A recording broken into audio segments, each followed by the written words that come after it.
नमस्कार दोस्तों, स्वागत है आपका हमारे YouTube channel future with knowledge में।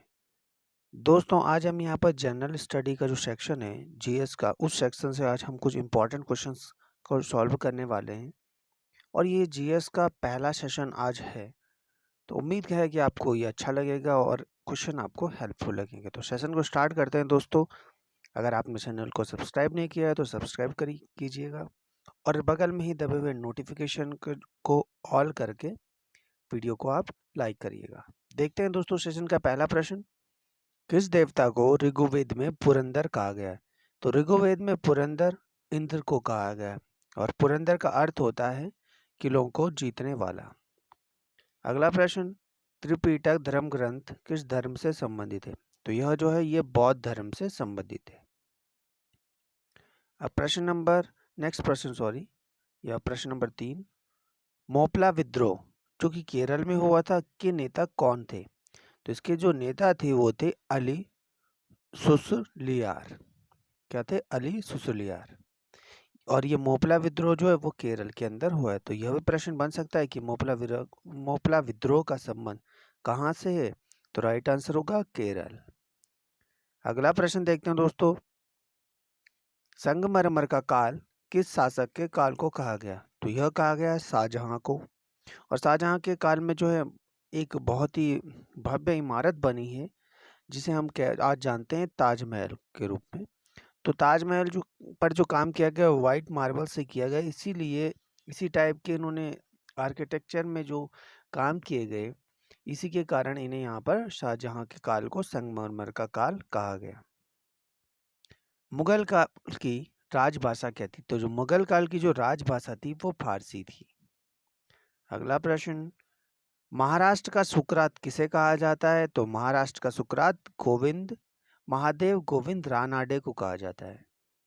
और ये अगला प्रश्न जो है दोस्तों काफी इंपॉर्टेंट प्रश्न है। 1857 की क्रांति के समय बरेली में किसने विद्रोह का नेतृत्व किया था? तो बरेली में जो नेतृत्व किया था वो किया था खान बहादुर शाह ने। इसी प्रकार से अलग अलग जगह अलग अलग जो हमारे बहादुर नेता थे या बहादुर जो हमारे वीर थे, उन्होंने यहाँ पर नेतृत्व किया था और झांसी के अंदर किया था रानी लक्ष्मीबाई ने। अगला प्रश्न। ये काफी इंपॉर्टेंट फैक्ट हैं दोस्तों, जिनको कि हम एग्जाम की फॉर्म में ना बना के आपको फैक्ट के फॉर्म में हमने लिख रखे हैं कि ताकि आप आसानी के साथ आपको समझाया जा सके। जैसे हवाला फॉर्म आती है कि हवाला क्या है? तो हवाला जो है विदेशी मुद्रा का अवैध व्यापार है। और भारत में जीएसटी कब लागू किया गया? तो इसका आंसर है भारत में जीएसटी 1 जुलाई 2017 से लागू किया गया। और विश्व के अंदर सबसे पहले जीएसटी फ्रांस ने लागू की थी। भारतीय सदन के ऊपरी सदन को क्या कहा जाता है? तो भारत के भारतीय सदन के ऊपरी सदन को राज्यसभा कहा जाता है। यहाँ पे गलती हो गई है दोस्तों टाइपिंग में, यहाँ खा हो गया है, राज्यसभा कहा जाता है, इसको करेक्शन में आप कहा कर दीजिएगा। अगला फैक्ट प्रश्न। भारतीय संविधान भारतीयों की इच्छानुसार होगा, यह किसने कहा था? तो यह कहा था महात्मा गांधी ने। नेक्स्ट प्रश्न। महाराष्ट्र में गणपति उत्सव और शिवाजी उत्सव प्रारंभ करने का श्रेय किसको जाता है? तो ये दोनों उत्सव जो प्रारंभ करवाए गए ये बाल गंगाधर तिलक जी के द्वारा कराएगी। गणपति उत्सव और शिवाजी उत्सव, यह प्रश्न एग्जाम में पूछा जा चुका है। ये जो दो क्वेश्चन दोस्तों हमने मोस्ट इंपॉर्टेंट में रखे हैं, तो ये मोस्ट इंपॉर्टेंट इसलिए हैं क्योंकि ये हाल ही किसी एग्जाम में पूछे जा चुके हैं। राज्यसभा की संरचना किस अनुच्छेद के तहत है? तो यह अनुच्छेद 80 के तहत है, आर्टिकल 80। भारतीय संसद में शून्यकाल कब से प्रारंभ किया गया? और भारतीय जो संसद है यहाँ पर शून्यकाल होता है, यह 1962 से प्रारंभ किया गया। और दोस्तों यह प्रश्न भी बन सकता है कि शून्यकाल का संबंध कहाँ से है, और आपको दे देगा कि संसद, इस टाइप से काफ़ी चीज़ें दे देगा, किसी हॉल वगैरह का दे देगा आपके पास। मतलब आपका आंसर जो करेक्ट होना चाहिए, आपको एक्चुअल पता होना चाहिए कि ये कहाँ होता है, संसद में होता है शून्यकाल। अगला इंपॉर्टेंट क्वेश्चन। कलमकारी लोक कला का संबंध किस राज्य से है? तो इसका संबंध आंध्र प्रदेश से है। प्रसिद्ध फिल्म चक दे इंडिया किस हॉकी खिलाड़ी के जीवन पर बनी है? तो यह बनी है मीर रंजन नेगी पर। और वीर रंजन नेगी जो है जी हैं जो वो उत्तराखंड के थे। जहाँ तक मुझे पता है तो शायद उत्तराखंड के थे, मैं इसके लिए 100% श्योर नहीं हूँ दोस्तों। अगला प्रश्न, पहले से ऑन कंप्यूटर को रीस्टार्ट करने को क्या कहते हैं? तो इसे कहते हैं वार्म बूटिंग।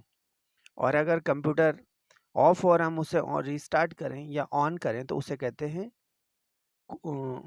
एक होता है वार्म बूटिंग और दूसरा होता है कोल्ड बूटिंग। दोस्तों आप जब जीएस का हमने सेक्शन बनाया तो जीएस के सेक्शन में आपने भी देखा होगा कि सेक्शन के अंदर साफ साफ सिलेबस में दिखाया गया है कि इसमें कंप्यूटर के भी आते हैं, रीजनिंग के क्वेश्चन भी आएंगे, करंट अफेयर्स के भी आएंगे। तो इसी क्रम में हमने कल करंट अफेयर्स को सॉल्यूशन किया, तो आज हमने पूरे जीएस को यहाँ पर सॉल्यूशन किया है।